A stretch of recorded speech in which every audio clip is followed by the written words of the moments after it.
রক্তাক্ত শরীর নিয়ে লাশ দুটোর সামনে বসে আছি। লাশ দুটো আমার দিকে ভয়ানক দৃষ্টিতে তাকিয়ে আছে। মনে হয় যেন তারা আমায় আস্ত গিলে খাবে, কিন্তু ঘটেছে তার উল্টো। আমি তাদেরকে গিলে খেয়ে নিয়েছি। ঠিক তখনই আরাফাত আরো বেশ কয়েকজন ছেলে পেলে চলে আসে। ভাই, আপনার শরীরের এই অবস্থা কেন? আর লাশ দুটো সামনে পড়ে আছে যে, এরা কারা?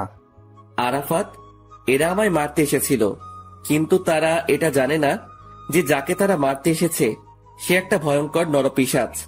ওই বরাবরের মতন এই হলো, আমায় মারতে এসে নিজের প্রাণ হারালো। আচ্ছা শোন, লাশ দুটোকে গুম করে ফেল, এদের অস্তিত্ব সহ যেন কেউ কোনোদিন খুঁজে না পায়। আচ্ছা ভাই, আপনি সেসব নিয়ে একদম টেনশন করবেন না। আমরা লাশ দুটোকে জায়গা মতো দাফন করে দিব। কেউ আর কোনোদিন তাদের খোঁজও পাবে না। আর ভাই, আপনি এবার গিয়ে রক্তমাখা শরীরটা ধুয়ে ফেলুন। আচ্ছা, আমি গেলাম, তোরা এদিকটা সামলে ফেল। তারপর সেখান থেকে বাসায় চলে এলাম। বাসায় এসে ওয়াশরুমে ঢুকে নিজেকে ধুয়ে মুছে হায়না থেকে মানুষের রূপে ফিরিয়ে আনলাম। রাত বাজে 11টা। বাসায় আমি ছাড়া আর কেউ নেই, আর থাকবেই বা কি করে? আমার তো পরিবার বলতে কেউ নেই, তাই একা বাসা নিয়েই থাকি। তারপর ফ্রেশ হয়ে এসে শুয়ে পড়লাম। খাওয়া দাওয়ার কোনো মুড নেই আজকে, কারণ যেদিনই কাউকে দুনিয়া থেকে বিতাড়িত করি সেদিনই খাওয়ার মুড থাকে না, তাই সেভাবেই ঘুমিয়ে পড়লাম। পরের দিন সকালবেলায় ঘুম থেকে উঠে রেডি হয়ে নিলাম, কারণ কলেজে যেতে হবে। ও হ্যাঁ, আমার পরিচয় তো দেওয়াই হয়নি। চলেন কলেজে যেতে যেতে সংক্ষিপ্ত করে পরিচয়টা দিয়ে দেই। আমি আকাশ মাহমুদ, সেটা তো কারোর অজানা নয়। পড়ালেখা অনার্স শেষ বর্ষ।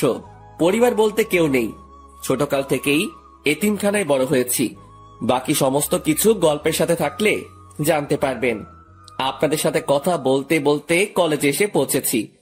আমি কলেজের গেট দিয়ে প্রবেশ করতেই সবাই আমাকে দেখে মাথা নিচু করে ফেলে, কারণ তারা সবাই আমাকে ভালো করে চিনে। যে কলেজে ঘাটতেরা কেউ যদি থাকে সেটা হলাম আমি, তাই ভয়ে কেউ কখনো লাগতে আসে না। আর আমি এই পুরো কলেজে নিজের হুকুমত চালাই। আমার মুখের উপরে কথা বলবে এমন কোন বাপের বেটা জন্ম নেয়নি এই কলেজে। ঠিক তখনই আমার ক্লোজ ফ্রেন্ড মামুনের সাথে দেখা হয়। পুরো কলেজে এই মামুন এই মাত্র একজন ব্যক্তি যে কিনা আমার সবচাইতে কাছের মানুষ। তার সাথেই আমার সমস্ত উঠা বসা। কি রে আকাশ, কখন আসলি? এই তো একটু আগে। তুই? আমি মাত্র এসেছি। আচ্ছা, সকালের মেডিসিন নিয়েছিস এখনো? আরে না রে, ঘর থেকে বের হয়ে সোজা কলেজ এসেছি। তুই নিয়েছিস নাকি মেডিসিন? আরে না, আমিও তোর মতন ঘর থেকে বের হয়ে সোজা কলেজেই এসেছি। আচ্ছা দাঁড়া, একজনকে দোকানে পাঠাচ্ছি। ঠিক তখনই পাশ দিয়ে একটা ছেলে হেঁটে যাচ্ছিল। এই এদিকে আয় তো। ছেলেটা আকাশের ডাক শুনে তাড়াতাড়ি আকাশের কাছে আসে। জি ভাইয়া। পকেট থেকে টাকা বের করে ছেলেটার হাতে ধরিয়ে দিলাম। যা তো সামনের দোকান থেকে 2টা বেনসন সিগারেট নিয়ে আয়। ভাইয়া প্লিজ, টাকাটা আপনার কাছে রেখে দিন, আমি আমার টাকা নিয়ে আনতেছি। আরে লাগবে না, তুই টাকাটা নে। ভাইয়া প্লিজ, আপনি টাকাটা রেখে দিলে অনেক খুশি হতাম। আচ্ছা ঠিক আছে, যা। তারপর ছেলেটা সিগারেট আনতে চলে গেল। মামুন এত সময় ধরে এই মেডিসিনের কথাই বলছিল। আচ্ছা বল, কিরকম হালচাল তোর? এই তো দোস্ত, তোর? আমার আর কি, ওই একই রকম কাটে দিনকাল। আচ্ছা আকাশ, তোকে তো একটা কথা বলতে ভুলে গেছি। আজ নাকি কলেজে অনার্স প্রথম বর্ষের অ্যাডমিশন পরীক্ষা হবে। সেই বিষয়ে কি তুই কিছু জানিস? হ্যাঁ শুনেছিলাম। যাক, শুনলে তো ভালো, কারণ প্রথম সেকশনের অ্যাডমিশন হলে তো তোদেরকে কলেজের নিয়ম সম্পর্কে অনেক কিছু জানাতে হয়। সিনিয়রদেরকে রেসপেক্ট করার বিষয় সম্পর্কেও তাদেরকে অবগত করতে হয়। মামুন, তুই মনে হয় এখনো সেই পুরনো দিনে পড়ে আছিস। শোন, তোকে একটা কথা বলি, কলেজে অ্যাডমিশন নিলেই বাকিদের মুখে আমাদের সম্পর্কে জেনে যাবে তারা। নিজেদের নাম ডাক ঢোল বাজিয়ে ওদেরকে জানানোর কোনো প্রয়োজন নেই। হ্যাঁ ঠিক বলেছিস।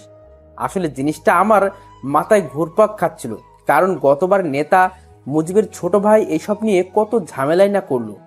থাক, বাদ দে এখন ওসব কথা। ছোট ভাই সিগারেট নিয়ে এসেছে। এই যে ভাইয়া, আপনাদের সিগারেট। ধন্যবাদ ভাইয়া তোকে। আচ্ছা, কোনো সমস্যা হচ্ছে তোর কলেজে? ভাইয়া, একটা ছেলের সাথে একটা কথা নিয়ে বাড়াবাড়ি হয়েছে। সে আমাকে মারার হুমকি দিছিল। কোন ডিপার্টমেন্টের সে? আমাদের ডিপার্টমেন্টের।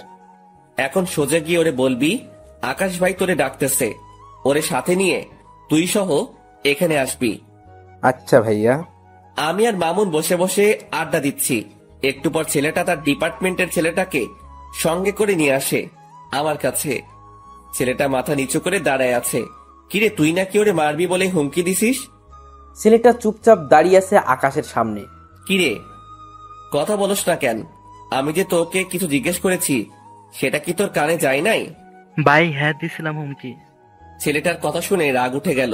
আমি কলেজে থাকতে একজন আরেকজনকে মারার হুমকি দেয়। রাগটা আর কন্ট্রোল করতে পারলাম না, ঠাস করে একটা থাপ্পড় বসাই দিলাম ছেলেটার গালে। আজকের পর ওইসব চিন্তা মাথা থেকে ঝেড়ে ফেল। এই ছেলে আমার ছোট ভাইয়ের মতন, ওরে মারা তো দূরের কথা, ওসব নিয়েও যদি ভাবিস তাহলে সোজা উপরের টিকিট কাইটটা হাতে ধরাই দিব। ভাই আমার ভুল হয়ে গিয়েছে, আজকের পর কোনোদিন ওর সাথে ভেজাল করব না। শুধু ওর সাথে কেন, কারোর সাথেই করব না। হয়েছে, যা এবার ক্লাসে যা। আর ভাইয়া শোন, এই ছেলে যদি নেক্সট টাইম কোনো ধরনের কোনো কিছু করে তাহলে সোজা আয়শা আমারে বলবি। শুধু সে না, পুরো কলেজের কেউ যদি তোর সাথে আয়শা কোনো সমস্যা করে আমারে জানাবি। আর নে এই টাকাটা, বলে ছেলেটার হাতে একটা 100 টাকার নোট গুজে দিলাম। তুই আরেকদিন সিগারেট খাওয়াস, কিন্তু আজ যদি তোরে টাকা না দেই সেটা এক ধরনের ঘুষ হয়ে যাবে। তাই টাকাটা দিয়ে দিলাম, যা এবার মন দিয়ে ক্লাস কর।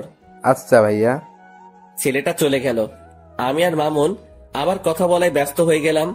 আজও ক্লাস করব না। আমরা প্রায় সময় ক্লাস না করে দুজন কলেজের বাহিরে বসে আড্ডা দেই। দুজন মিলে আড্ডা দিচ্ছিলাম, ঠিক তখনই কলেজের ফার্স্ট ইয়ার অ্যাডমিশনের জন্য মানুষ আসা শুরু হয়ে গেল। সবাই নিজের গার্ডিয়ান নিয়ে এসেছে। অ্যাডমিশনের ইয়া লম্বা সিরিয়াল লেগে গেছে প্রিন্সিপালের রুমের বাহিরে। সবাই কিন্তু অনলাইনেই অ্যাপ্লাই করেছে, কিন্তু আজ আসার কারণ হলো প্রথম দিনের ফর্মালিটিস পূরণ করা। প্রিন্সিপালই আজকে সবাইকে দেখা করতে বলেছে। আমরা তাদের দিকে খেয়াল না করে নিজেদের মতন আড্ডা দিচ্ছি। আড্ডা দিতে দিতে হঠাৎই নজর পড়ল একটা মেয়ের দিকে, যে কিনা ধবধবে একটা সাদা জামা পরিধান করে গুটি গুটি পায়ে হেঁটে প্রিন্সিপালের রুমের সামনে গিয়ে দাঁড়ালো, যেখানে সবাই দাঁড়িয়ে অপেক্ষা করছে প্রিন্সিপালের সাথে দেখা করার জন্য। মেয়েটাকে দেখে আমার ধ্যান তার দিকে আটকে গিয়েছে। কিরে, এই মেয়েটাকে তো আগে কখনো কলেজে দেখিনি। নতুন বর্ষে হয়তো অ্যাডমিশন নিতে এসেছে সে, কিন্তু তার গার্ডিয়ান কোথায়? সবাই নিজের গার্ডিয়ান নিয়ে এসেছে, কিন্তু সে একাই কেন এলো? হাজারটা প্রশ্ন ঘুরপাক খাচ্ছে মেয়েটাকে নিয়ে। তখনই মামুন আমায় ধাক্কা দিল হাত দিয়ে। কিরে, কোন দুনিয়ায় হারিয়ে গেলি? দোস্ত, দেখ তো মেয়েটাকে। হ্যাঁ সুন্দর আছে রে মামা। শুধু কি সুন্দর নাকি, আমার কাছে তো হুড়পড়ি লাগছে। এই এই ওয়েট, আকাশ, কিরে মামা তুই এসব কি বলছিস? তোর মুখে তো আগে কোনদিন কোনো মেয়ের প্রশংসা করতে শুনিনি। কাহিনীটা কিরে? আরে সেসব কিছু না। আর তাছাড়া সুন্দর মানুষ তো সুন্দর বলে প্রশংসা করবে না তো কি করব? মামা, আমায় কাহিনী শিখাতেই শোনা। পানি আমিও গুলে খেতে পারি। দূর বেটা। আচ্ছা ছাড় এখন সব কথা। আচ্ছা যা, ছেড়ে দিলাম, কিন্তু একটা কথা না বললেই নয়, যে মেয়েটাকে কিন্তু তোর সাথে হেব্বি মানাবে। সত্যি বলছিস? হ্যাঁ। তাহলে ধরে নে এটাই তোর ভাবি। এই তো মামা, এতদিন পর লাইন এসেছিস। চল তো মেয়েটার কাছে। তারপর মামুনকে নিয়ে মেয়েটার কাছে চলে গেলাম। এই যে তুমি একা কেন? আর তোমার মা বাবা কই? আসলে আমি তো শহরে নতুন উঠেছি কাজিনের বাসায়। আমার মা বাবা তো এখানে থাকে না, তাই একাই এসেছি। আচ্ছা ঠিক আছে। এই মামুন, তুই ওকে সবার আগে স্যারের রুমে ঢোকার ব্যবস্থা কর। মামুন আকাশের কথা মতন সেই মেয়েটাকে সবার আগে স্যারের সাথে দেখা করতে পাঠিয়ে দিল। আর তারা দুজন এই বাহিরে দাঁড়িয়ে আছে।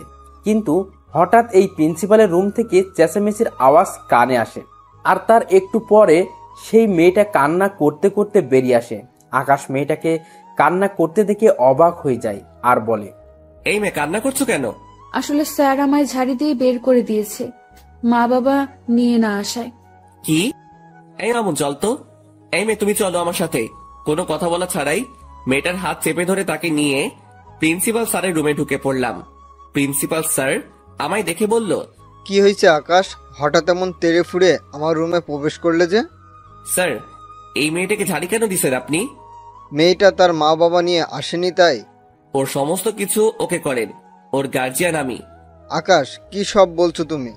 কি কথা একবার বললে কানে শুনতে পান না মনে হয়? না কানের পর্দা পরিষ্কার করার ব্যবস্থা করব? আকাশ, তুমি এমন বেয়াদবের মতো আচরণ কেন করছো? প্রিন্সিপালের কথাটা শুনে মেজাজ খারাপ হয়ে গেল। আর আমার একবার মেজাজ খারাপ বা রাগ উঠলে শরীর নিজের কন্ট্রোলের বাহিরে চলে যায়। হুট করে গিয়ে প্রিন্সিপালের কলার চেপে ধরলাম। এই বেটা স্যার, এই মেয়ের সমস্ত কিছু ওকে কর, না হয় তোকেই আমি ওকে করে দিব। মনে রাখবি, এই মেয়ে আমার কিছু লাগে। আকাশের কথা শুনে প্রিন্সিপাল স্যার ঘাবড়ে যায়। আর তার থেকে বড় কথা, আকাশের রাগ দেখে মেয়েটা আকাশের হাত ভয়ে পিছন থেকে চেপে ধরে। আচ্ছা আচ্ছা, করছি আমি। প্লিজ তুমি আমার কলারটা ছেড়ে দাও। ঠিক আছে, আজকের মতন বেঁচে গেলি। তবে হ্যাঁ, একটা কথা, মেয়েটার যাতে কোনো রকমের সমস্যা না হয় এই কলেজে, তাহলে কিন্তু বেয়াদবির লিমিট আমি পার করে দিব। না না, মেয়েটার কোনো সমস্যা হবে না কলেজে। মেয়েটাও আকাশকে ছেড়ে দেয়। হ্যাঁ, চললাম আমি। আর এই মেয়ে, তোমার নামটা কি জানো? আমার নাম দিয়া। মাশাআল্লাহ, অনেক সুন্দর নাম। তোমার সমস্ত কিছু স্যার ওকে করে দিবে। তুমি কাজ শেষ করে একটু বাহিরে এসে দেখা করো আমার সাথে। আচ্ছা। আমি আর মামুন বাহিরে চলে আসলাম। তার একটু পরই মেয়েটা কাজ শেষ করে বাহিরে আসলো। তাকে ইশারা করে আমার কাছে আসতে বললাম। সে আমার কাছে আসতেই কেমন যেন একটা পাগল করা স্মেল নাকে ভেসে আসলো। সাথে সাথে মেয়েটাকে টান দিয়ে নিজের কাছে নিয়ে আসলাম আর হুট করে তার কপালে একটা চুমু এঁকে দিলাম। এই দৃশ্য দেখে মেয়েটা আর মামুন দুজনেই হা করে তাকিয়ে আছে আমার দিকে। আমি আর মামুন বাহিরে চলে আসলাম। তার একটু পরই মেয়েটা কাজ শেষ করে বাহিরে আসলো। তাকে ইশারা করে আমার কাছে আসতে বললাম। সে আমার কাছে আসতেই কেমন যেন একটা পাগল করা স্মেল নাকে ভেসে আসলো। সাথে সাথে মেয়েটাকে টান দিয়ে নিজের কাছে নিয়ে আসলাম আর হুট করে তার কপালে একটা চুমু এঁকে দিলাম। এই দৃশ্য দেখে মেয়েটা আর মামুন দুজনেই হা করে তাকিয়ে আছে আমার দিকে। লজ্জায় পড়ে গেলাম দুজনের সামনে। আরে আকাশ, টেনশন নিস না, আমি কিছুই দেখিনি। মামুনের কথা না হয় বাদ দিলাম, কিন্তু মেয়েটাকে কি বলবো এখন আমি? তাও কিছু তো একটা বলতে হবে। আসলে দিয়া সরি, আমি কোনো একটা মোহে পড়ে গিয়েছিলাম। দিয়া আকাশের কথার কোনো উত্তর না দিয়ে চুপচাপ দাঁড়িয়ে আছে। দিয়া, তুমি কি রাগ করলে? না, রাগ করিনি। তাহলে ঠিক আছে, দেখে আমার পাশে বসো।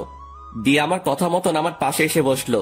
আমার ভিতরে কিছু একটা প্রবল গতিতে দৌড়াদৌড়ি করছে, কিন্তু কি সেটা বুঝে উঠতে পারছি না। তবে ভিতরে যত কিছুই হোক না কেন, উপরে আমি পুরোপুরি ফিট। আচ্ছা দিয়া, তোমার বাসা কোথায়? আমার বাসা গ্রামে। আমি পড়াশোনার জন্য আমার এক আত্মীয়ের বাসায় উঠেছি। ও, যাক ভালোই। তবে শোনো, কলেজে কোনো ঝামেলা হলে আমায় জানাবে, না হয় আমার নাম বললেই সব ঝামেলা মিটে যাবে। কিন্তু তুমি আমার নাম জানো তো? জি জানি, আপনার নাম আকাশ। প্রিন্সিপাল স্যার তখন আপনার নাম বলায় জেনেছি। হ্যাঁ, আমার নাম আকাশ। আচ্ছা স্যার কবে থেকে কলেজে আসতে বলেছে? আগামীকাল থেকে।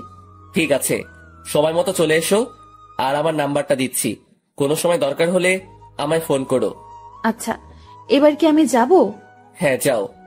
মেয়েটা আমার থেকে নাম্বারটা নিয়ে সোজা চলে গেল। আমি মেয়েটা চলে যাওয়ার দিকে এক নজরে তাকিয়ে আছি, কিন্তু অবাক করা বিষয় ঘটলো যখনই আমি মামুনের দিকে তাকালাম। তখন মামুন আমার দিকে চোখ পাকিয়ে তাকিয়ে আছে। কিরে মামুন, আবার কি হলো? আকাশ, মেয়েটা এই অল্প সময়ের মাঝেই তোর ভিতরে শক্ত করে গেঁথে গিয়েছে মনে হচ্ছে। জানি না রে কিছু আমি। না জানিস বললে তো আর হয় না, কারণ নিজের চোখেই সব দেখলাম। যেই ছেলে কোনোদিন কোনো মেয়েকে পাত্তা দেয় না, সে আজকে একটা মেয়েকে চুমু পর্যন্ত খেয়ে ফেলেছে। শুধু তাই নয়, মেয়েটার ভালো মন্দের খোঁজ নেওয়া হচ্ছে আবার। আরে মামুন, কি শুরু করলি বলতো? হ্যাঁ, সত্যি বললে মানুষ যেতে যায়। থাক, আর কিছু বলবো না। হ্যাঁ, তুই আর কিছু না বলাই ভালো। মামুন চুপ হয়ে গেল। আর তখনই পকেটে থাকা ফোনটা বেজে ওঠে। ফোনটা হাতে নিয়ে দেখি ছোট ভাই আরাফাতের ফোন। সাথে সাথে ফোনটা রিসিভ করলাম। কিরে, হঠাৎ এই সময় ফোন দিলি যে? কিছু হয়েছে নাকি? না ভাই, তেমন কিছু না, তবে বিশাল একটা জিনিস হাতে লেগেছে। কি? ভাই, যেই ছেলেগুলো আপনাকে মারতে এসেছে তারা মাস্তান নামক একটা গ্যাংয়ের ছেলেপেলে। কিন্তু অবাক করা বিষয় হলো, কেউ তাদেরকে হায়ার করেছে আপনাকে মারার জন্য। আর যে হায়ার করেছে সে একটা মেয়ে। আমি সেই মেয়েটা সম্পর্কে খোঁজ লাগিয়েছি, কিন্তু কোনো খবরেই বের করতে পারিনি। তবু এইটুকু বের করতে পেরেছি, মেয়েটা নাকি অনেক বড় মাফিয়া, যার ধরাছোঁয়ার কাছে যেতে হলেও নাকি 1000 বছর লেগে যাবে। আরাফাতের মুখে এসব কথা শুনে থতমত খেয়ে গেলাম। হঠাৎ একটা মেয়ে আমায় মারার জন্য উঠে পড়ে কেন লেগেছে? আমি তো কারোর তেমন কোনো ক্ষতি করিনি।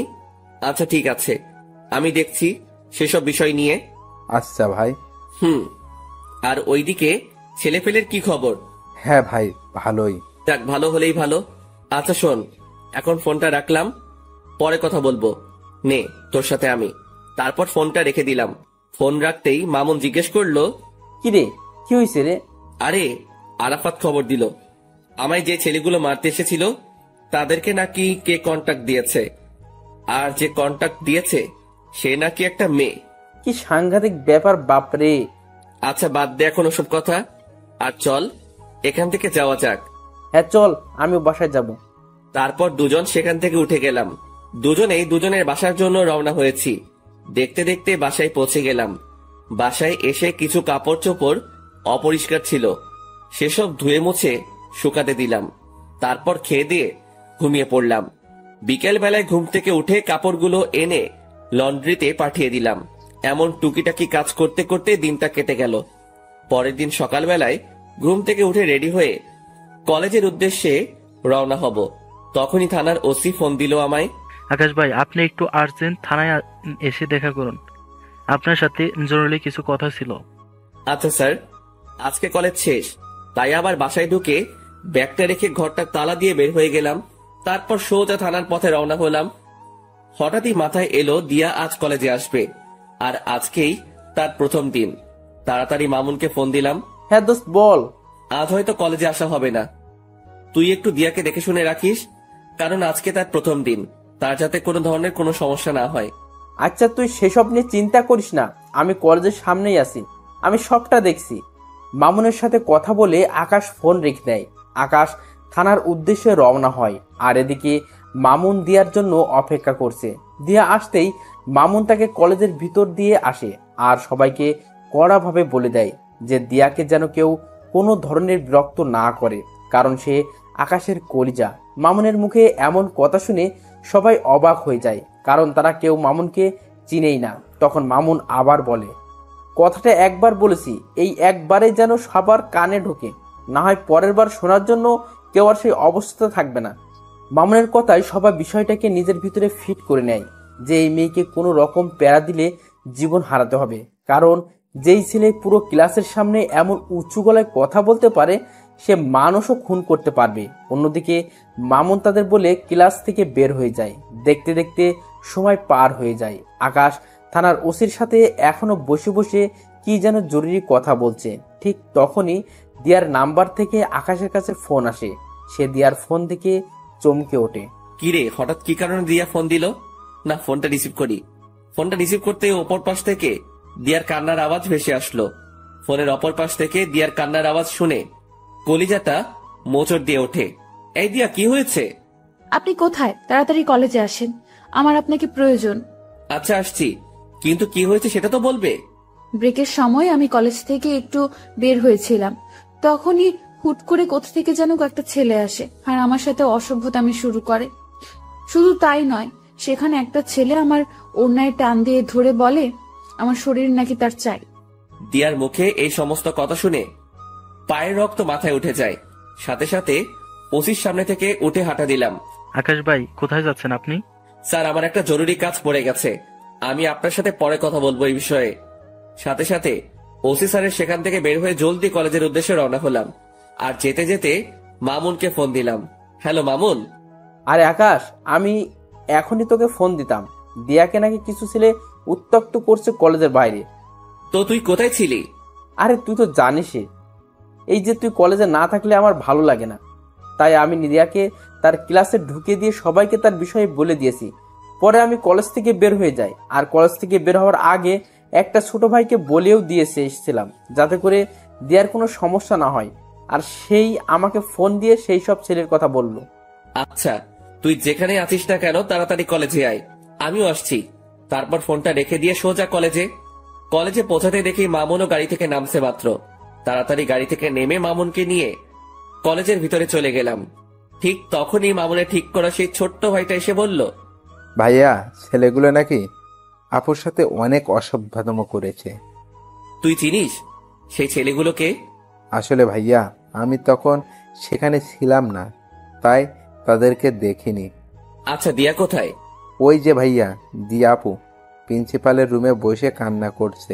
আমি এবং প্রিন্সিপাল স্যার অনেকবার আপুকে জিজ্ঞাসা করেছি ছেলেগুলোর ব্যাপারে, কিন্তু আপু কোনো কিছু বলছে না, শুধু বসে বসে কান্না করছেন।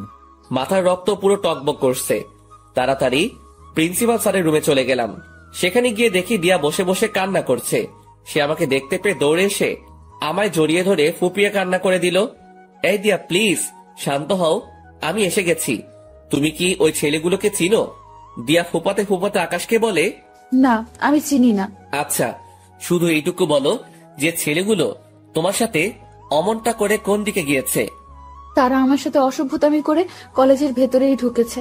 দিয়ার কথা শুনে বুঝতে বাকি রইল না যে ছেলেগুলো আমার কলেজের এই ছেলে পেলে। দিয়া, তুমি তাদেরকে দেখলে চিনতে পারবে তো? হ্যাঁ। এই মামুন, কলেজের গেটটা আটকে দিয়ে আয়। আর দিয়া, তুমি আমার সাথে চলো। দিয়াকে সাথে নিয়ে প্রতিটা ক্লাসের ছেলে পেলেকে দেখাতে লাগলাম। পুরো কলেজের ক্লাস করা বন্ধ হয়ে গিয়েছে আমার জন্য। দিয়াকে সাথে নিয়ে সমস্ত সেকশন ঘুরতে লাগলাম। ঘুরতে ঘুরতে অনার্স দ্বিতীয় বর্ষের কক্ষে ঢুকতে দিয়া আমাকে আঙুল দিয়ে দেখিয়ে দিল ওই যে ছেলেপেলেগুলো। নিজেকে আর কন্ট্রোল করতে পারলাম না, সাথে সাথে গিয়ে সব কয়টা ছেলেপেলেকে কলার ধরে ক্লাসরুমের বাহিরে নিয়ে আসলাম। মামুন দুইটাকে ধরে নিয়ে এসেছে। আমি নিচ থেকে আসার সময় কাঠের একটা টুকরো নিয়ে উঠেছিলাম হাতে করে, সেটা দিয়ে এলোপাতাড়ি মারতে শুরু করলাম সব কয়টা ছেলেকে। সারা কলেজ পুরো থমকে গিয়েছে আমার মাইক দেখে। মারতে মারতে ছেলেগুলোকে আধমরা করে ফেলেছি। সব কয়টার হাত মুখ ফেটে রক্ত পড়ছে, কিন্তু আমার রাগ যেন কোনোভাবে থামছে না। আমি মেরেই চলেছি ছেলেগুলোকে, আর অন্যদিকে ছেলেগুলো সারের মতন চেঁচাচ্ছে আর মাপ চাচ্ছে। ভাই, আমাদের ভুল হয়ে গিয়েছিল। তোদের ভুলের গুষ্টি মারি বলে ধ্রাম করে এক বাড়ি দিয়ে একটাকে বেহুশ বানিয়ে ফেললাম। আর ঠিক সেই সময় কলেজের স্যাররা এসে পিছন থেকে আমায় ঝাপটে জড়িয়ে ধরলো আর বলতে লাগলো, আকাশ, প্লিজ তুমি ছেড়ে দাও ছেলেগুলোকে। কে শুনে কার কথা? আমার কলিজায় তারা আঘাত করেছে, তাদেরকে তো আজকে আমি ছাড়ছি না। আমার মায়ের রেশ এখনো মিটেনি, কিন্তু স্যাররা আমায় পেঁচিয়ে ধরায় আমি আর মারতে পারছি না। তাই এক ঝাটকা দিয়ে স্যারদের থেকে নিজেকে ছাড়িয়ে নিলাম। তারপর আবার মারতে শুরু করলাম। সবাই আমার রাগ দেখে ভয় কাতর হয়ে আছে। স্যাররাও আমায় আটকাতে না পেরে ভয়ে আমার থেকে দূরে সরে যায়। আর ঠিক সেই সময় দিয়া এসে সবার সামনে আমাকে জড়িয়ে ধরে, আর আমি সাথে সাথে শান্ত হয়ে যাই। স্যাররা সবাই দিয়ার কাণ্ড দেখে অবাক হয়ে তাকিয়ে আছে দিয়ার দিকে, যে কে এই মেয়ে, যে আকাশকে কিনা আমরা অনেকেই মিলে থামাতে পারলাম না, আর সেখানে এই মেয়েটাকে ধরা মাত্রই সে সমস্ত রাগ মাটিতে ফেলে দিল। কেউ যেন কিছু বুঝে উঠতে পারছে না। সবাই অবাক দৃষ্টিতে দিয়ার দিকে তাকিয়ে আছে। তখনই দিয়া বলে ওঠে, এই আকাশ, আপনি প্লিজ শান্ত হন আর ওদেরকে ছেড়ে দিন, না হয়তো মরে যাবে ওরা। আচ্ছা ঠিক আছে, যাও, ছেড়ে দিলাম। কিন্তু সবাইকে একটা জিনিস জানানোর আছে। সবাইকে আজকে একটা কথা ক্লিয়ারলি বলে দিচ্ছি, আজকের পর যদি দিয়ার দিকে কেউ যদি আঙুল তুলে তাকিয়েছিস, তাহলে তার অবস্থা কিন্তু খুব ভয়াবহ হবে। আর স্যার, আপনারা এই জানোয়ারগুলোকে কি করবেন করেন। আকাশ, দেখো ছেলেগুলো যা করছে অনেক জঘন্য কাজ করেছে, তাই তাদেরকে আমরা কলেজ থেকে বের করে দিব। আর তুমি দয়া করে নিজের রাগকে একটু দমানোর ট্রাই করো। হ্যাঁ মানছি, তোমার অনেক নাম ডাক আছে, আর তুমি কলেজের জন্য অনেক বড় একটা ভূমিকা পালন করো। তুমি না থাকলে হয়তো আমাদের কলেজের দাঙ্গা ফাসাদ সেগুলো লেগেই থাকতো। শুধু তাই নয়, অন্যান্য কলেজের ছেলেপেলেরাও আগে এসে এই কলেজের ছেলেদের সাথে ঝামেলা করতো, কিন্তু তুমি আসার পর তা আর হয় না। তবে একটা জিনিস তোমার মাথায় রাখতে হবে যে এই কলেজের শিক্ষক যারা আছেন তারা তোমার গুরুজন, তাই সেই বিষয়টা একটু খেয়াল রাখিও। জি স্যার, সেটা খেয়াল রাখবো। তবে একটা জিনিসই আমার মাথায় কাজ করে না, যে এই ছেলেগুলো আমাদের কলেজের ছেলে হয়েও তারা এই কলেজের স্টুডেন্টের সাথে অসভ্যতামো করে। শুধু অসভ্যতা বললে ভুল হবে, তারা নোংরামি করে। কত বড় বুকের পাটা তাদের। আকাশ, এই বাজে আচরণের জন্যই আমরা তাদেরকে বের করে দিব। জি স্যার, ফয়সালা আপনাদের। আর আমি দুঃখিত স্যার কলেজের পরিবেশটাকে খারাপ করার জন্য। আপনারা প্লিজ আবার ক্লাস নেওয়া শুরু করেন, আর স্টুডেন্ট ভাইরা সবাই যে যার ক্লাসে চলে যান। আমার কথা শুনে সবাই সবার মতন ক্লাসে চলে গেল, কিন্তু দিয়া আমার সাথে দাঁড়িয়ে আছে। এই দিয়া, ক্লাস করবে না তুমি? না, আমি ক্লাস করব না। তো কি করবে? আপনার সাথে থাকবো আর গল্প করব। আচ্ছা ঠিক আছে। তারপর দিয়াকে নিয়ে নিচে চলে গেলাম। নিচে বলতে আমি আর মামুন রোজ যেখানে বসে আড্ডা দেই সেখানে নিয়ে গেলাম দিয়াকে। দিয়া আমার কাঁধে মাথা রেখে চুপচাপ আমার পাশে বসে আছে। আমার ভিতরে কেমন যেন এক ধরনের তুফান বইছে। একটু আগে দিয়ার জন্য ছেলেগুলোকে কি মারটাই না মারলাম, নিজেকে প্রেমিক পুরুষ মনে হচ্ছে। তবে যাই হই হব, আগে মেডিসিন খেয়ে নেই। মামুন, সিগারেট দে তো, থাকলে একটা। এখন সিগারেট খাবি তুই? হ্যাঁ, কোনো সমস্যা? না, এই নে সিগারেট, আর আমি একটু আসছি। মামুন পকেট থেকে সিগারেট বের করে দিয়ে কোথায় জানি গেল, আর আমি সেটা হাতে নিয়ে জ্বালিয়ে টানতে শুরু করলাম। কিন্তু হঠাৎই লক্ষ্য করলাম দিয়া আমার ঘাড়ে নিজের উষ্ণ ঠোঁটের জোড়া দিয়ে স্পর্শ করছে। দিয়ার এমন আচরণ দেখে কাঁপাকাঁপি শুরু হয়ে গেল আমার, কারণ এই জীবনের প্রথম কেউ আমার শরীরে স্পর্শ করেছে। সে এবার আমার কাঁপুনি আরো বাড়িয়ে দিল। সে এবার আমার ঘাড়ে চুমু খাওয়া আরম্ভ করে। দিয়া, কি করছো? আপনার সিগারেটের ধোঁয়ায় আমার অনেক সমস্যা হচ্ছে, তাই সমস্যা দূর করতে আমি ওই কাজ করছি। মানে কি দিয়া? মানে হলো আপনার ওই সিগারেটের ধোঁয়া আমাকে যন্ত্রণা দিচ্ছে, তাই আমি সেই যন্ত্রণা থেকে মুক্তি পেতে আপনার ঘাড়ে স্পর্শ করছি। এতে করে আপনার শরীরের স্মেলটা নাকে আসছে, আর সিগারেটের ধোঁয়াটা তার মতন হাওয়ায় ভেসে ভেসে চলে যাচ্ছে। দিয়ার কথা শুনে হা হয়ে গেলাম। মেয়েটা সত্যি আসলে আস্ত একটা পাগলি। তাড়াতাড়ি সিগারেটটা হাত থেকে ফেলে দিয়ে দু হাত দিয়ে তাকে জড়িয়ে ধরলাম। সেও আমায় জড়িয়ে ধরেছে নিজের হাত দুটো দিয়ে। তারপর তাকে জড়িয়ে ধরে তার ঠোঁট জোড়াগুলো নিজের করে নিলাম। তৎক্ষণাৎ মনে পড়ল আমি কলেজের গণ্ডিতে দাঁড়িয়ে আছি। সাথে সাথে দিয়াকে ছেড়ে দিলাম। আর ঠিক সেই সময় মামুন আমাদের দিকেই আসে। কিরে, কোথায় গিয়েছিলি? আরে বাইরে গিয়েছিলাম একটু। আচ্ছা শোন না, নতুন যারা অ্যাডমিশন নিয়েছে সেখান থেকে একটা মেয়েকে আমার বেশ ভালো লেগেছে রে। এই যে দেখ, দূর থেকে মেয়েটার একটা ছবিও তুলে এনেছি। কই দেখি, দেখা। মামুন ফোনটা এগিয়ে দিয়ে সেই মেয়েটাকে দেখাচ্ছে। বাহ, মাশাআল্লাহ, সুন্দর তো মেয়েটা। দোস্ত, এখন কি করবো বলতো? কি করবি আর? ভালো লাগলে প্রপোজ করবি। কি বলছিস এসব? তো কি করবি তুই? তোর কি অন্য কোনো প্ল্যান আছে নাকি? আরে না না, দূর। তাহলে যেটা বলেছি সেটাই কর। আর তবে আগে একটু ভালো করে দেখে শুনে নে, পরে গিয়ে প্রপোজ করিস। আর দরকার হয় দিয়া তোকে সাহায্য করবে এই বিষয়ে। আমাকে তো দেখালেন না মেয়েটাকে, তাহলে কিভাবে সাহায্য করব? আচ্ছা নাও দেখো তুমি। মামুন ফোনটা এগিয়ে দিয়ে মেয়েটার পিকটা দিয়াকে দেখালো। সে মেয়েটাকে দেখে থতমত খেয়ে যায়, আর আকাশ জিনিসটা লক্ষ্য করে। কি হয়েছে দিয়া? না না, কিছু না। তো মুখের বুলি বন্ধ হয়ে গেল কেন? কই মুখের বলি বন্ধ হয়েছে আমার তো দিব্যি কথা বলছি। আচ্ছা, তাহলে বলো মেয়েটা কেমন দেখতে, আর মামুনের সাথে মানাবে কিনা? মোটামুটি সুন্দরী, আর মামুন ভাইয়ের সাথে মানাবে বলতে রং ঠং দেখে তো মনে হচ্ছে মানাবে, কিন্তু পরে কি হয় কে জানে। পরে কি হবে মানে বুঝলাম না। আরে আমি বলতে চেয়েছি যে মেয়েটার কোনো রিলেশন আছে কিনা সেসব নিয়ে জেনে শুনে এগোতে।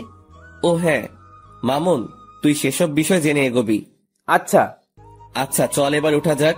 আর দিয়া, এবার বাসার দিকে যাওয়া দরকার। হ্যাঁ, আমিও চলে যাব। ঠিক আছে, চলো তোমায় গাড়িতে উঠিয়ে দিয়ে আসছি। তারপর দিয়াকে গাড়িতে উঠিয়ে দিয়ে আমি বাসায় চলে আসলাম। মামুনও চলে গেল। আমি গাড়ি থেকে নামতেই দেখি বাসার সামনে কয়েকজন ছেলে পেলে দাঁড়িয়ে আছে। ছেলেগুলোকে দেখে মনের মধ্যে একটা বাড়ি খেলো। কিরে, ছেলেগুলো কারা? না, গিয়ে দেখি। আর একটু সামনে যেতেই দেখতে পেলাম আরাফাত ঘরের দরজায় বসে আছে। সে আমাকে দেখতে পেয়ে উঠে দাঁড়িয়ে গেল। কিরে, হঠাৎ তুই এখানে? আর ছেলেপেলেগুলো কে? ভাই, একটা জিনিস দেখাতে এসেছি আপনাকে। আর ছেলেগুলো আমাদের দলেরই ছেলেপেলে, কিছুদিন আগে আমাদের গ্রুপে জয়েন হয়েছে। ও আচ্ছা, কি দেখাবি দেখি, দেখা। আরাফাত পকেট থেকে ফোন বের করে আকাশের হাতে দিয়ে বলে, ভাই ছবিটা দেখেন, এই ছবির মেয়েটাই নাকি সেই মাফিয়া মেয়েটা যে আপনাকে মারার জন্য ছেলেগুলোকে সুপারি দিয়েছিল। আরাফাতের হাত থেকে ফোনটা নিয়ে ছবিটার দিকে তাকাতেই বড় সড়ো একটা শক খেলাম। ও আল্লাহ, কি করে সম্ভব এটা? এটা তো সেই মেয়ে যাকে মামুন পছন্দ করে, যার ছবি সে আমাকে আর দিয়াকে দেখিয়েছিল। আরাফাত, তুই কি শিওর এটাই সেই মেয়ে? ভাই তথ্য তো সেমনটাই পেলাম। কিন্তু আমার কেন জানি মনে হচ্ছে এই মেয়েটা সেই মাফিয়া মেয়েটার না। তবে আমার সন্দেহের তালিকা থেকেও বের করতে পারছি না, কারণ এই মেয়ের পিক মামুন এনে দেখালো, আবার সেই মেয়ের সাথেই মাফিয়া মেয়েটার সংযুক্ত। সবকিছুই কেমন যেন গোলমাল পাকিয়ে যাচ্ছে। আচ্ছা আরাফাত, তুই না বলেছিলি যে সেই মাফিয়া মেয়েটার ধারে কাছে যাওয়াও সম্ভব না, কিন্তু এখন তোরা এত সহজে এই মেয়েটার পিক পেলি কোথায়? হ্যাঁ আমি বলেছিলাম, কিন্তু ভাই খবরই তো এই মেয়ের পিকে দিল। ভালো করে দেখ কোনো ভুল মেয়ের পিক দিয়েছে কিনা। ভাই সেটা কি করে সম্ভব যে আমাদের জন্য সব সময় কাজ করে, যে আমাদেরকে সব সময় সমস্ত রকমের তথ্য দেয়, সেই মানুষটা আশা করি আমাদেরকে ভুল ইনফরমেশন দিবে না। তাও ঠিক বলেছিস। আচ্ছা ঠিক আছে, মেয়েটার বিষয়টা আমি দেখছি, কারণ মেয়েটা আমার চোখের সামনেই চলাচল করে বা করতে হবে। ওকে ভাই। আরাফাতরা চলে গেল, কিন্তু আমার ভিতরে এখনো সেই জিনিসটা ঘুরপাক খাচ্ছে যে আরাফাত যার ছবি দেখালো সেই মেয়েটাই কি সেই মাফিয়া? না, এর উত্তর আমার জানা নেই। তবে একটা জিনিস বলতে পারি যে এই মেয়েটাই যদি সেই মাফিয়া হয় তাহলে মামুনকে সতর্ক করতে হবে আমার, কিন্তু সে না কোনো আবার ভুল বুঝে বসে। দূর, কিছুই যেন ভাবতে পারছি না, আর যা হবে পরে দেখা যাবে। আগে নিজের মাথা ঠান্ডা করি, তারপর বাসায় ঢুকে বিছানায় গা এলিয়ে দিলাম। সাথে সাথে ঘুম চলে আসে। গোসল, খাওয়া দাওয়া সমস্ত কিছুই রসাতলে গিয়েছে। এক ঘুমে বিকাল হয়ে গেল। ঘুম থেকে উঠে ফ্রেশ হয়ে নিলাম, তারপর গায়ে শার্ট লাগিয়ে বাসা থেকে বের হয়ে গেলাম। আর বের হওয়ার সময় মামুনকে ফোন দিয়ে পার্কে আসতে বললাম। তারপর আমি বাসা থেকে বের হয়ে সোজা পার্কে চলে গেলাম। সেখানে গিয়ে দেখি মামুন আগে থেকেই হাজির। কি রে, তুই কখন এলি? আরে একটু আগেই আসলাম। আচ্ছা মামুন, তোর যে মেয়েটাকে ভালো লেগেছে তার সম্পর্কে কিছু জানিস কি? আরে না, তেমন কিছু জানি না, তবে তার নাম আর তার বিষয়ে টুকটাক কিছু জানতে পেরেছি। মেয়েটার নাম হলো ফাহা, আর সে নাকি অনেক চুপচাপ স্বভাবের একটা মানুষ। পুরো ছেলের সাথে নাকি সে মিশে না, আর তার এই জিনিসটাই আমার সবচাইতে বেশি ভালো লেগেছে। তার নামটা যেমন সুন্দর, তার চাল চলনও তেমন সুন্দর। আমার যে করেই হোক ফাহাকে চাই, ওকেই আমি নিজের বউ বানাবো। মামুনের কথা শুনে কিছু বলার মতন ভাষা খুঁজে পাচ্ছি না, কারণ ওর বিষয়ে যা জানি তা মামুনকে বললে তার মন খারাপ হয়ে যাবে। আর তাছাড়া সে আমায় ভুলও বুঝতে পারে যে তার ভালো আমার সহ্য হয় না। না, ওকে এখন কিছুই বলা যাবে না, কারণ এখনো পুরোপুরি শিওর না যে সেই মেয়েকে। আগে আরো পাকাপোক্ত ভাবে শিওর হয়ে নেই, পরে না হয় মামুনকে জানাবো। আচ্ছা শোন, যাই করিস না কেন ভেবে চিন্তে করবি। হ্যাঁ সেটা তো করবই।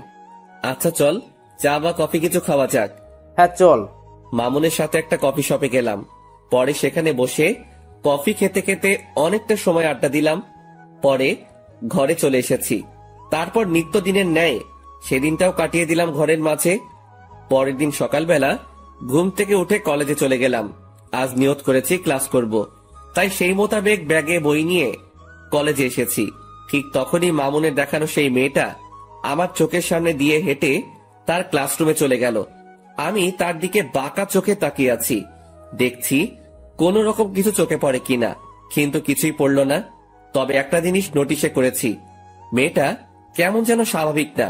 মানুষ হাঁটাচলা করলে আশেপাশে একটু হলেও দেখে, কিন্তু তার নজর ছিল একদম মাটির দিকে। মেয়েটাকে নিয়ে মনের ভিতরে একটা কৌতূহল জাগলো, তাকে নিয়েই ভাবছিলাম। ঠিক তখনই দিয়া এসে আমাকে হাতের আঙ্গুল দিয়ে খোঁচা দেয়। এই যে মশাই, কি করছেন? আর এত গভীর মনোযোগ দিয়ে কি ভাবছিলেন?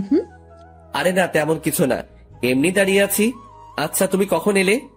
এই তো এক্ষুনি। আপনি? আমি একটু আগে এসেছি। আচ্ছা শোনো, তোমায় একটা দায়িত্ব দিলে সেটা পালন করতে পারবে? কি দায়িত্ব?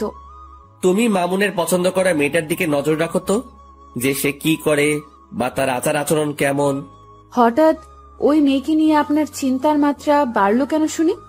আরে মামুন আসলে মেয়েটাকে অনেক ভালোবেসে ফেলেছে, তাই তার বিষয়ে একটু ভালো মন্দ জানার জন্য তোমায় বললাম আর কি। কারণ আমি চাই না আমার বন্ধু কোনো খারাপ মেয়ের সাথে রিলেশনে যাক। আরে সে তো খারাপ না। মানে তার বিষয়ে তুমি কি করে জানলে? আসলে হয়েছে যে মেয়েটার চলাচল দেখে খারাপ মনে হয়নি, সেটা বলতে চেয়েছিলাম। দিয়ার কথা শুনে কেমন যেন একটা খটকা লাগলো। আচ্ছা তাও খবর নাও, আর এখন গিয়ে সোজা ক্লাসে মন দিবে। আর একটা কথা, আমি যেন কখনো তোমায় কোনো ছেলের সাথে হাসি ঠাট্টা করে কথা বলতে না দেখি। বারে, হাসি ঠাট্টা করলে কি হবে? কারণ তুই খালি আমার সাথে হাসি ঠাট্টা করবি। কেন? আমি আপনার সাথে কেন হাসি ঠাট্টা করতে যাব? কারণ তুই আমার। ইস, আমায় কি নিজের নামে রেজিস্ট্রি করে রেখেছেন নাকি? মেয়েটার কথা শুনে মেজাজটা খারাপ হওয়ার উপক্রম হচ্ছে।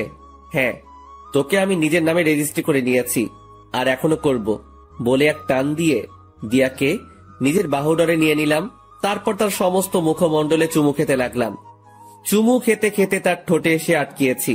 হঠাৎই সে আমার থেকে নিজেকে ছাড়িয়ে নিল। আই, পাগল হয়ে গেছেন আপনি? মানুষের সামনে এমন আচরণ কেউ করে? আমি করি, কারণ তুই খালি আমার। আচ্ছা ঠিক আছে, আমি না হয় আপনার, কিন্তু মানুষজন দেখলে কি ভাববে বলুন তো? কে কি ভাববে সেসব নিয়ে আমার কোনো মাথা ব্যথা নাই। আমার মাথা ব্যথা হচ্ছে তোমাকে নিয়ে। তুমি কোনো ঝামেলা না করলেই হয়। আচ্ছা হয়েছে, এবার পাগলামো বন্ধ করুন। আর আমি কোনো ঝামেলা টামেলাতে নেই, আর ঝামেলা করতে চাইলেও তো করতে পারবো না, কারণ আপনি আমায় আস্ত গিলে খেয়ে ফেলবেন। শুধু গিলে খাবো না, সেদিন একদম জোর করে তোকে নিজের করে নিব। দুনিয়ার মহলে আর আসতে দিব না। বাপ রে বাপ, কি সিরিয়াস টাইপ মানুষ আপনি। হ্যাঁ, আমি অনেক সিরিয়াস। আচ্ছা এবার ক্লাসে যাও, অনেকটা সময় নষ্ট হয়েছে কথা বলে। তোমার ক্লাসও হয়তো শুরু হয়ে গিয়েছে। ঠিক আছে, যাচ্ছি। দিয়া ক্লাসে চলে গেল, আর অন্যদিকে আমি আমার মতন ক্লাসে চলে এলাম। সবাই আমাকে ক্লাসে দেখে চুপচাপ হয়ে গেল। আমার ক্লাসের স্যার এখনো আসেনি। আমি স্বাভাবিকভাবে একটা টেবিলের উপরে বসে পড়লাম। তার কিছু সময় পর মামুন আসলো। সে এসে আমার পাশে বসলো। দুজন একটু কথা বলে স্যারের জন্য অপেক্ষা করছি। কিছুক্ষণ পর অপেক্ষার প্রহর কাটলো। স্যার ক্লাসে আসলো, এসে ক্লাস নিতে শুরু করলো।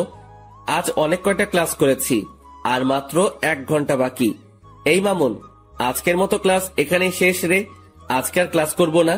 আচ্ছা চল, আমিও বেরিয়ে যাব। শেষ ঘন্টা না করে মামুনের সাথে বেরিয়ে গেলাম। ক্লাস থেকে বের হয়ে মামুনকে বললাম, মামুন চল তো দিয়ার ক্লাস থেকে ঘুরে আসি। হ্যাঁ চল, এই সুযোগে আমি ফাঁকে দেখতে পারবো। মামুনকে নিয়ে দিয়ার ক্লাসে চলে গেলাম।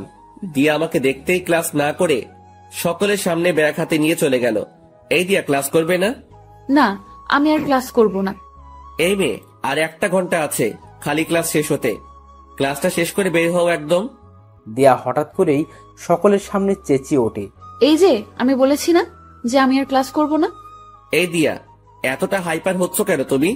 কারণ আমার এখন আর ক্লাস করতে ইচ্ছে করছে না, কিন্তু আপনি আমাকে ক্লাস করতে জোর করছেন, তাই হাইপার হয়েছি।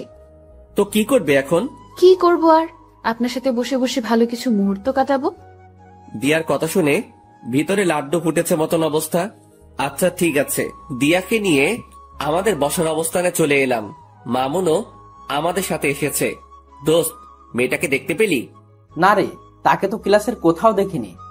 কারণ সে আপনারা আসার 1 ঘন্টা আগে ক্লাস থেকে বেরিয়ে গিয়েছি। ও আচ্ছা, কিন্তু কোথায় গিয়েছে? কে জানে কোথায় গিয়েছে, হয়তো বাসায় যাবে গেলে, না হয়তো কলেজেই থাকবে।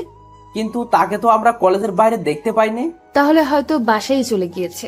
হ্যাঁ, সেটাই হবে হয়তো। মামুন ফাহাকে দেখতে না পেয়ে মন খারাপ করে ফেলে। আরে মামুন, তুই মন খারাপ করিস না। ভালোবাসার মানুষ কখনো এত সহজে ধরা দেয় না। দেখবি একসময় তুই ঠিকই তাকে নিজের করে পাবি। জানি না রে কি আছে কপালে, তবে মেয়েটা আমার কলিজার গেথে গিয়েছে।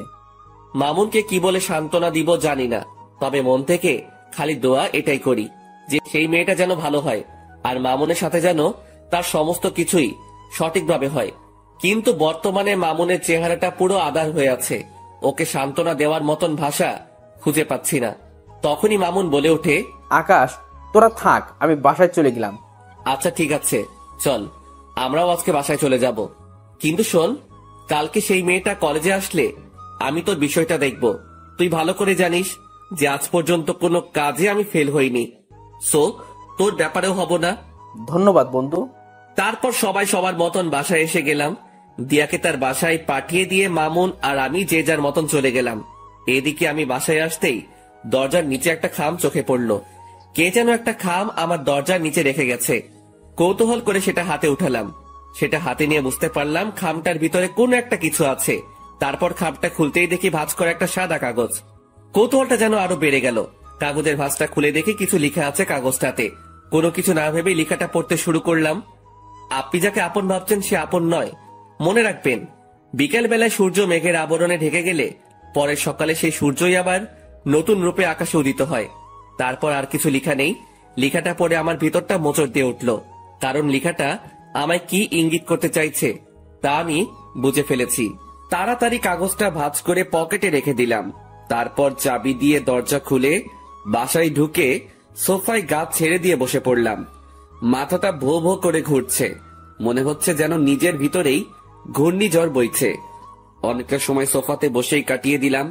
দেওয়াল ঘড়িটার দিকে নজর পড়তেই দেখি ঘড়ির কাঁটা 2টা ছাড়িয়ে গেছে। তাড়াতাড়ি সোফা ছেড়ে উঠে ফ্রেশ হতে চলে গেলাম। কিছুক্ষণ পর ফ্রেশ হয়ে ওয়াশরুম থেকে ফিরে আসলাম। তারপর খাবার খেতে খেতে মাথায় আসলো আরাফাতের কথা। যেই ভাবা সেই কাজ। তাড়াতাড়ি খাওয়া দাওয়া সেরে আরাফাতকে ফোন লাগিয়েছি। হ্যাঁ ভাই, বলেন। শোনো, আমার কেন জানি মনে হচ্ছে মাফিয়া মেয়েটা আমার খুব নিকটে। তুই সেই মেয়েটা সম্পর্কে একটু ভালো করে জাস্টিফাই কর। আচ্ছা ভাই। তারপর ফোনটা রেখে দিলাম। কিন্তু আমার মনের ভিতরে বাড়ি খাচ্ছে অন্য কিছু নিয়ে। আমার মনে হয় না যে সেই ফাহা মেয়েটাই মাফিয়া। ধুর, এসব নিয়ে আর ভাবতে পারছি না। মাথায় আর চাপ না নিয়ে ঘুমিয়ে পড়লাম। বিকেল বেলায় মামুনের ফোন পেয়ে ঘুমটা ভেঙে গেল। কিরে মামুন, হঠাৎ ফোন দিলি যে? তোর সাথে একটু জরুরি কথা ছিল। তুই এখন কোথায় আছিস? কোথায় থাকবো আবার, বাসায় আছি। আচ্ছা, রেডি হয়ে শপিং মলে চলে আয়। ওকে। তারপর ফোনটা রেখে দিয়ে রেডি হয়ে শপিং মলে চলে গেলাম। সেখানে গিয়ে দেখি মামুন চোখ মুখ কালো করে বসে আছে। কিরে, কি হয়েছে রে? আকাশ, আসলে আমার কাছে একটা মেইল এসেছে। সেখানে কে যেন 2 বাক্যের কিছু একটা লিখে পাঠিয়েছে। কি সেটা? সেখানে লেখা আছে, ভাবিয়া করিবেন কাজ, না হয় হয়ে যাবে দের। আপনি যা হোক সাধারণ ভাবিতেছেন, সে আসলে ভয়ঙ্কর এক রক্তচোষা। এই লেখাটা কে যেন মেইল করেছে। এটার মানে কি আকাশ? মামুনের মেইলের 2 শব্দের বাক্য শুনে ভিতরটা পুরো শুকিয়ে গেছে। কারণ এই 2 শব্দের বাক্যটার অর্থ আমার জানা। মামুন আসলে কেউ একজন আমাদেরকে অনেক সতর্ক করতে চাইছে যে আমরা হয়তো কোনো বড়সড় বিপদে ফাঁসতে চলেছি। তাই কেউ একজন আমাদেরকে আড়াল থেকে বাঁচাতে চাইছে। কি সব বলছিস আকাশ? আমি সত্যিই বলছি, কারণ তোকে মেইল করেছে আর আমাকে দিয়েছে চিঠি। এই সমস্ত কিছুর পিছনে একজন আছে, সে হচ্ছে মাফিয়া মেয়েটা। আর সেই মাফিয়া মেয়েটাই হয়তো আমাদের আশেপাশে ঘুরঘুর করছে আমাদেরকে মারার জন্য। আর আমরা তাকে ভালো মনে করে তার সাথে চলাফেরা করছি। তাই কেউ একজন আমাদেরকে সতর্ক করতে চাইছে। আকাশ, সবকিছুই যেন আমার মাথার উপর দিয়ে যাচ্ছে। আচ্ছা, তুই এসব নিয়ে টেনশন করিস না। তুই শুধু ফাহার বিষয়টা নিয়ে ভাব, বাকি সমস্ত কিছু আমি সামলে নিব। আরে, ওই মাফিয়া মেয়ের মতন কত শত মেয়ে আসছে আর গেছে, কোনো দিন কেউ কোনো ক্ষতি করতে পারেনি, আর পারবেও না। সো খামোখা টেনশন না করাই ভালো। আর যদি কিছু হয় সেটা সময় দেখা যাবে। আকাশ, তাও টেনশন হচ্ছে রে। একদিকে ফাঁকে নিয়ে টেনশন, অন্যদিকে সেই মাফিয়া মেয়েটা। আরে বেটা, কিসের এত টেনশন তোর? হ্যাঁ, আচ্ছা, যা বাদ দিলাম সমস্ত কিছু। এবার কি অর্ডার করব বল? যা খুশি কর। আচ্ছা। মামুন তার নিজের মতন খাবার অর্ডার করলো। তারপর দুজন মিলে খেয়ে দিয়ে অনেকটা সময় আড্ডা দিলাম। রাত বাজে 8টা। তারপর সেখান থেকে দুজনের মতন চলে এলাম। আমি বাসায় পৌঁছাতেই আরাফাত ফোন দিল। ভাই, অনেক বড় একটা জিনিস বের করেছি, কি? ভাই, যার ছবি দেখিয়েছি সে মাফিয়া মেয়েটা না। কেউ যেন বুঝে আমাদেরকে গোমরা করার জন্য সে মেয়ের পিক দিয়েছে। এখানে মাফিয়া মেয়েটা অন্য কেউ। ইন্নালিল্লাহ, যেটা ভেবেছিলাম সেটাই হয়েছে।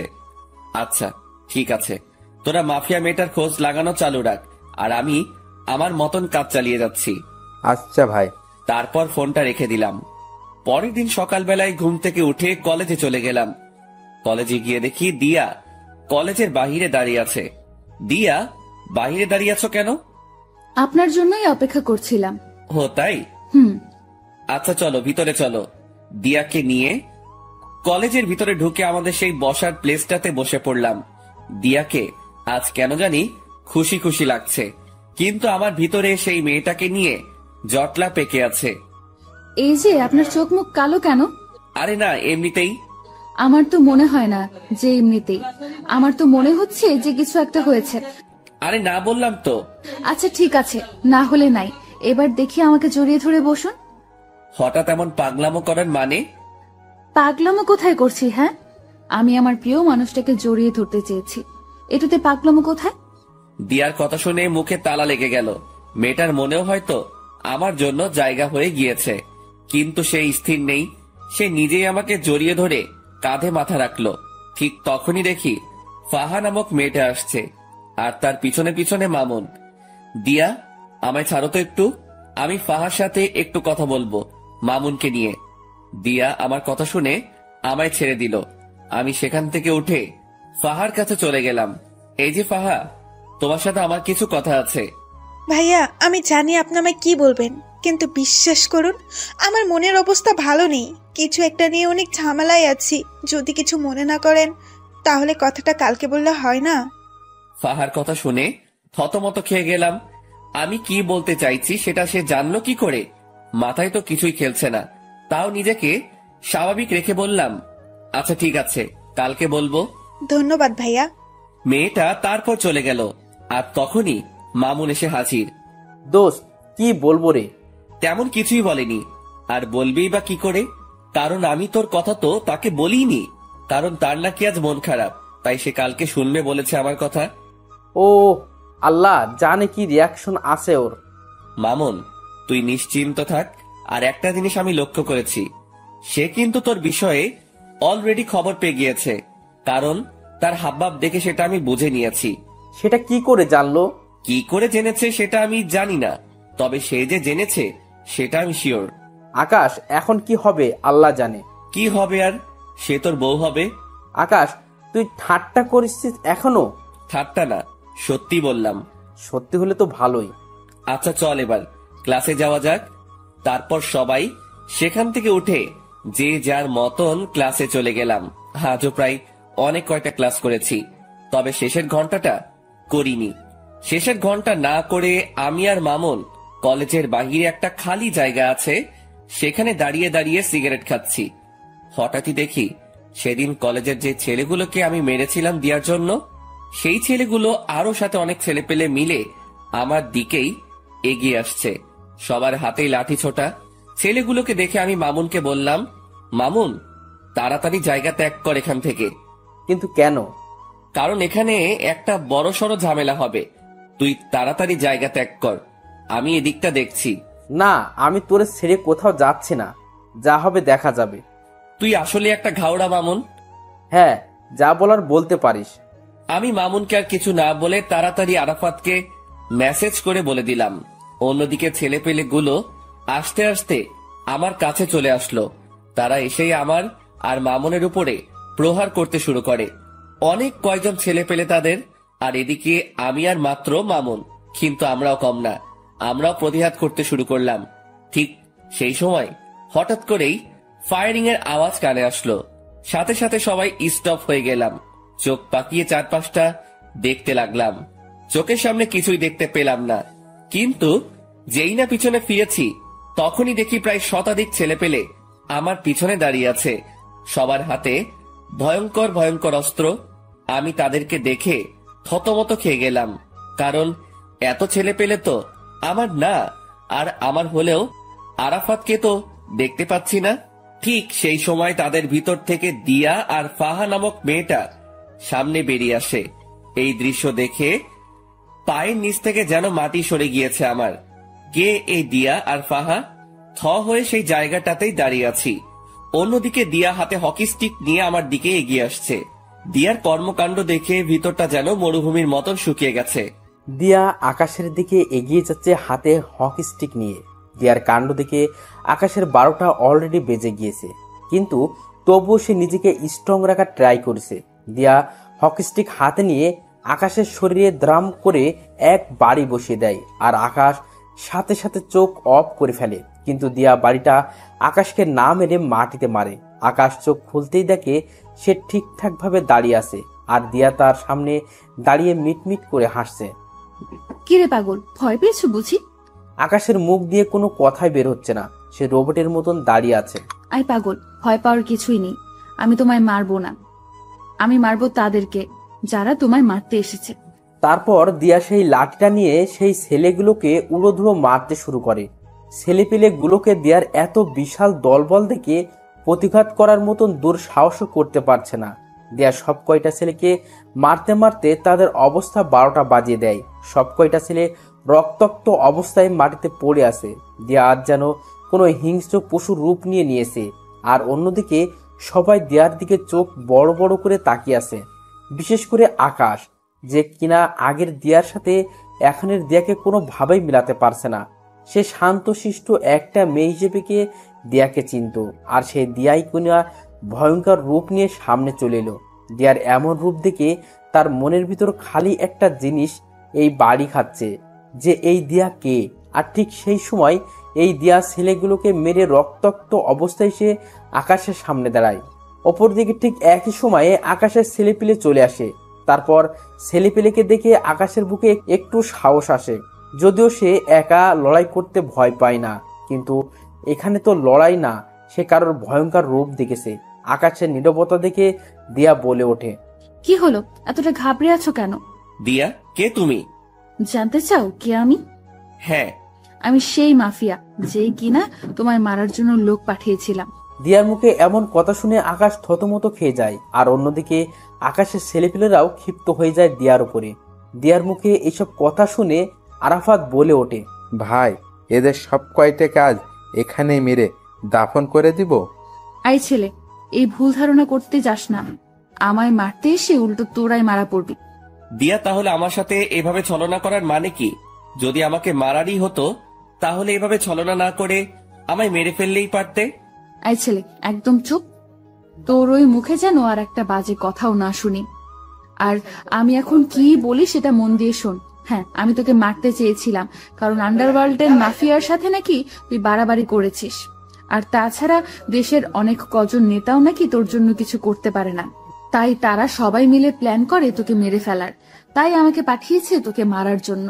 কিন্তু আমি জানি যে তোর অনেক ক্ষমতা আছে, তুইও চাইলে আমার সাথে বরাবরের মতন টক্কর দিতে পারিস বা আমায় মেরেও ফেলতে পারিস ব্যতিক্রম হলে। কিন্তু আমি এমন কোনো ঝামেলাই চাই না, কারণ আমি যেদিন প্রথম কলেজে আসি সেদিন তুই আমার চোখের পানি মুছে দিয়ে আমার কপালে চুমু খেয়েছিস। আমি যেদিন এই কলেজে আসি সেদিন তুই আমার জন্য স্যারের সাথে লড়াই করেছিস। শুধু তাই নয়, তুই আমার জন্য আরো অনেক কিছুই করেছিস। তোর জন্য সেদিন আমি ন্যায় বিচার পেয়েছি। তুই আমার জন্য সেই ছেলেগুলোকে মেরেছিস। তো আমি মানুষটা তোর সাথে বেইমানি করি কি করে? তবে হ্যাঁ, আমি তো বললাম যে তোকে আমি মারতে চেয়েছি, কিন্তু সেটা তোকে না জেনে শুনে। কিন্তু আমি যখন জানতে পেরেছি যে আমার জন্য যে দুনিয়ার সমস্ত প্রকার সমস্যার মুখোমুখি হতে পারে আমি তাকে মারতে চলেছি, সেদিন আমি এই সমস্ত কিছু বাতিল করে দিই।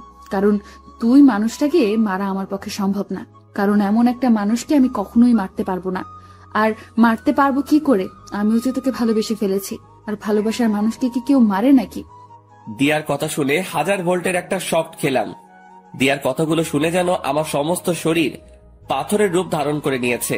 এত বড় ঝাটকা আমি এই জীবনে প্রথম খেলাম। কি হলো, কথা বলছো না যে? দিয়া, তুমি কি সত্যি বলছো এসব? হ্যাঁ বাবা, আমি সত্যিই বলছি। আমি আমার কলিজার গায়ে কোনোদিনও হাত দিব না।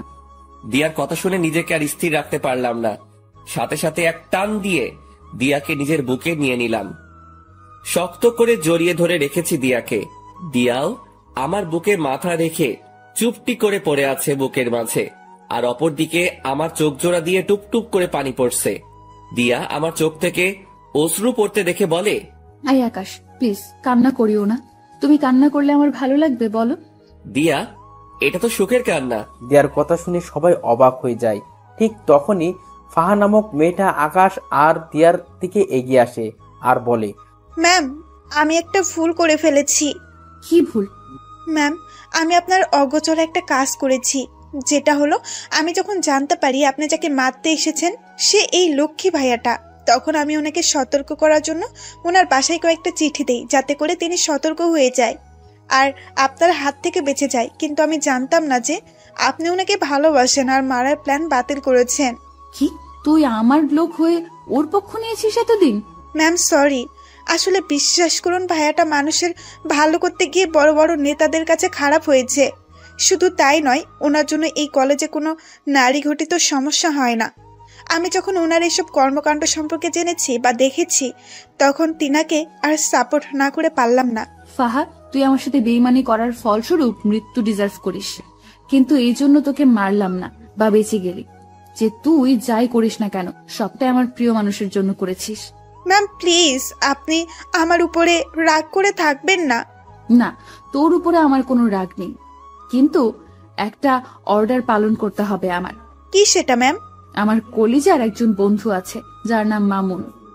ওই যে ভাইটা দাঁড়িয়ে আছে, উনি তোকে ভালোবাসে। ম্যাম সেটা আমি আগেই জেনেছি। তাহলে আর দেরি কিসের? যা গিয়ে সবকিছু ঠিকঠাক করে নে। দিয়ার কথা শুনে ফাহা লজ্জায় লাল হয়ে আছে। এই যে লজ্জা পাওয়ার কিছুই নেই, যা বলেছি গিয়ে সেটা কর। আর আপনারা সবাই যে যার মতন চলে যান, যাদেরকে মেরেছি তারা এইভাবে পচে মরুক। আকাশ, তুমিও তোমার ছেলে পেলেকে চলে যেতে বলো। আচ্ছা, এই আরাফাত, তোরা সবাই চলে যা, তোদের সাথে আমার পরে কথা হবে। আচ্ছা ভাই। তারপর সবাই সবার মতন চলে যায়। আকাশের ছেলেপিলেরাও চলে যায়, আর অন্যদিকে দিয়ার কথা মতন তার লোকেরাও চলে যায়।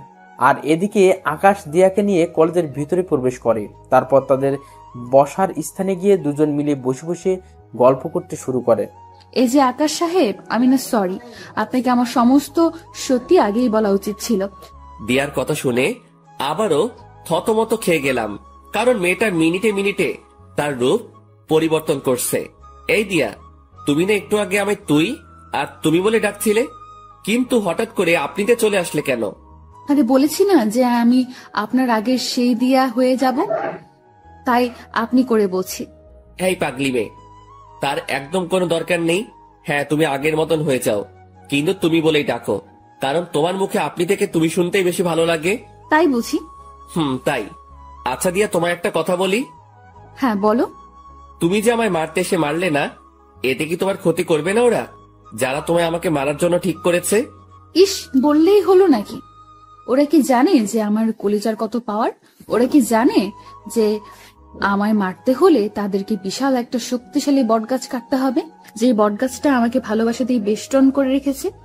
দিয়ার কথা শুনে শরীরটা নাড়া দিয়ে উঠল খুশিতে। দিয়া, সত্যি তোমাকে পেয়ে আমি অনেক খুশি। আমিও তোমাকে পেয়ে অনেক খুশি। দিয়া আর আকাশ কথা বলছে নিজেদের মতন। ঠিক সেই সময় মামুন আর ফাহা মিটমিট করে হাসতে হাসতে তাদের দিকে এগিয়ে আসে। কি রে বেটা মামুন, ফাহাকে পেয়ে আজ অনেক খুশি মনে হচ্ছে? হ্যাঁ রে দোস্ত, আজকে আমি অনেক খুশি। যাক, তোর খুশিতেই আমরা খুশি। আচ্ছা আয়, সবাই মিলে একসাথে বসে আড্ডা দেই। তারপর সবাই মিলে আড্ডা দিতে থাকে। এই আড্ডার মাঝেই কেটে গেল একটা বছর। আজ আকাশ আর মামুনের গ্রাজুয়েশন কমপ্লিট হয়েছে। দিয়া আর ফাহা খুশিতে আত্মহারা যে তাদের প্রিয় মানুষগুলো গ্রাজুয়েশন কমপ্লিট করছে। ঠিক সেই জায়গাটাতেই বসেই আর সবাই মিলে আড্ডা দিচ্ছে। এই বসাতেই আকাশ আর মামুন তাদের প্রিয় মানুষকে বিয়ে করে নেওয়ার প্ল্যান সাজিয়ে ফেলে। আগামী সপ্তাহে তাদের বিয়ে। দুই বন্ধুই একই দিনে বিয়ে করবে। দেখতে দেখতে বিয়ের দিন চলে আসে। দিয়ার পরিবার থেকে তার মা আসে, যিনি কিনা দিয়ার পরিবার, তার পরিবার আর কেউ নেই। অপরদিকে ফাহার পরিবার থেকে তার মা আর মামা আসে বিয়েতে। তার পরিবারও অনেক ছোট। মামার বিয়ে হয়ে গেছে, তিনি বউ নিয়ে আলাদা থাকেন। আর ফাহার আম্মু একাই থাকেন। আগে ফাহাও একসাথে থাকতো, কিন্তু তাদের পরিবারের অবস্থা খারাপ হওয়ায় ফাহা দিয়ার সাথে যোগ দেয়। আর দিয়াও পরিবারের চালাতে এই পন্থা অবলম্বন করে, দেখতে দেখতে দুই বন্ধুর বিয়ে হয়ে যায়। এদিকে বিয়ের সমস্ত কাজ সম্পন্ন হওয়ার পর আকাশ বাসর ঘরের সামনে দাঁড়িয়ে আছে। তারপর দরজা খুলে ভিতরে ঢুকে সে ভিতরে ঢুকে দেখতে পায় সারা বাড়ি অন্ধকার। সে দিয়াকে ডাক দেয়, কিন্তু দিয়া কোনো সারা শব্দ করে না। দিয়ার সারা শব্দ না পেয়ে হাতিয়ে সামনের দিকে এগিয়ে যায়। আর ঠিক তখনই কেউ একজন চাকু নিয়ে আকাশের পেটে ঢুকিয়ে দেয়। আকাশ সাথে সাথে চেঁচিয়ে ওঠে, আর সাথে সাথেই রুমের বাতি জ্বলে ওঠে। Happy birthday to you my dear কলিজা। অবাক হয়ে গেলাম রুমের অবস্থা দেখে, কারণ রুমটা পরিপূর্ণভাবে সাজানো, আর সামনে দিয়া, ফাহা, মামুন সবাই কেক নিয়ে দাঁড়িয়ে আছে। এই পাগল, ভয় পেয়েছো বুঝি? আমার পেটে কে যেন ছুরি ঢুকিয়ে দিয়েছে। আরে পাগল, ওটা খেলনা ছুরি ছিল। কি? বলে দিয়া, আর বাকি সবাই হেসে দেয়। দিয়া, তুমি আমার বার্থডে সম্পর্কে জানো কি করে? ও মা, এটা কি কথা? যাকে ভালোবাসি তার জন্মদিন সম্পর্কে জানবো না, এটা কি করে হয়? দিয়ার কথা শুনে খুশিতে আত্মহারা হয়ে গেলাম। এতটাই আত্মহারা হয়েছি যে দিয়াকে সবার সামনে জড়িয়ে ধরে কিস করে শুরু করলাম। আর তখনই মামুন বলে ওঠে, ভাই তুই থাম, আগে আমরা বের হয়ে যাই, কারণ আমাদেরও তো আজকে বাসর ঘর। পরে তুই যা করার করিস। যা ভাগ ফাহাকে নিয়ে। মামুন আর ফাহা তাড়াতাড়ি রুম থেকে বের হয়ে চলে যায়, আর আমি দিয়াকে আদর করতে শুরু করি। দিয়া আমার স্পর্শে কেঁপে কেঁপে উঠছে। শুধু তাই নয়, আমার পাঞ্জাবি খামচে ধরে রেখেছে সে। কিন্তু আমি দিয়াকে আদর করা বাদ দিয়ে কোলে উঠিয়ে নিলাম। তারপর তাকে নিয়ে গিয়ে বিছানায় শুইয়ে দিলাম। দিয়া তো লজ্জায় শেষ। সে ভালো করেই বুঝতে পেরেছে যে এখন কি ঘটবে তার সাথে, তাই সে লজ্জায় মুখ বালিশে লুকিয়ে রেখেছে। কিন্তু আমার রোমান্টিক পাঠকগুলোর লজ্জা শরম নাই দেখে এখনো হ্যাঁ করে তাকিয়ে আছে সমস্ত কিছু দেখার জন্য। ভাই, এরপর আর কিছুই বলা যাবে না। ভাগেন সবাই।